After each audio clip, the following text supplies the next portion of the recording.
Now we have to discuss the JG apparatus or juxtaglomerular apparatus.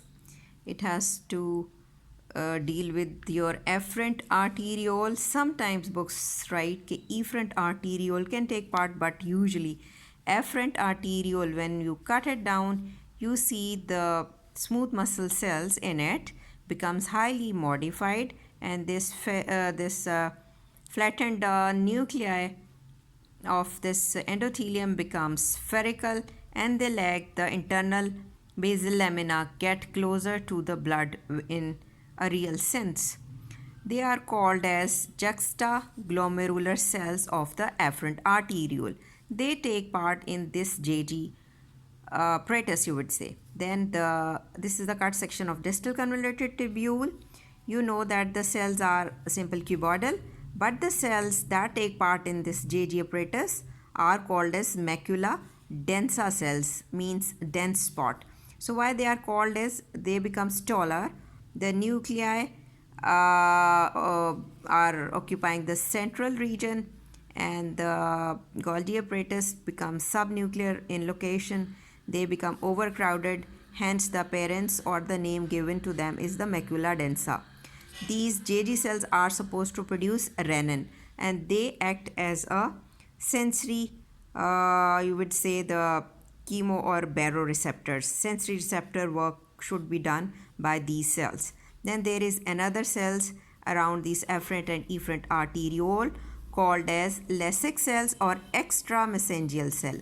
So question arises, what is this mesangium? So the space around this glomeruli is called as mesangium. They carry another type of cell called as intramesangial cells. The function of these are supportive, they give contractility, and they do the function of phagocytosis as well. But these three cells, the macula densa, the Lessig cells, and this JG cells, they take part in the JG apparatus. What they have to do? They maintain the necessary blood pressure in your kidney for glomerular filtration. So let's suppose these cells are also performing the function of baroreceptor and chemoreceptor. So they monitor your blood pressure. Any response to the stretch in the wall of the afferent arteriole, these cells are sensitive to check it. The macula densa now in this process are sensitive to pick up the change in the sodium chloride concentration. What they do whenever there is a decrease in blood pressure, they also lead to this also lead to decreased amount of glomerular filtration due to less sodium, and now decrease in BP result to the secretion of enzyme renin by this JG cells. And what it has to do, it convert this plasma protein angiotensinogen to angiotensin 1, that when passes through the lung capillaries, its endothelial cells have got another enzyme, AC enzyme, that converts into the angiotensin 1 into angiotensin 2. And what angiotensin 2 does, it is an active hormone, so acts as a powerful vasoconstrictor, so leading to arterial constriction, increasing your systemic blood pressure. And what else it has to do?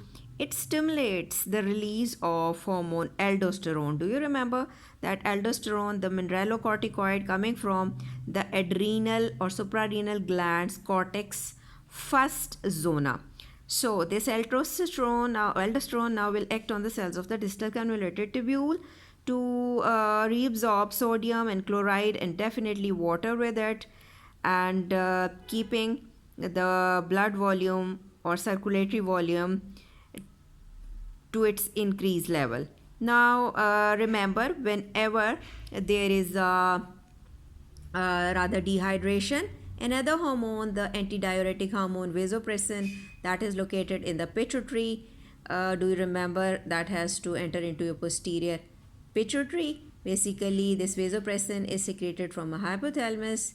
This also comes into action to cause more permeability of water, increasing the blood pressure as well.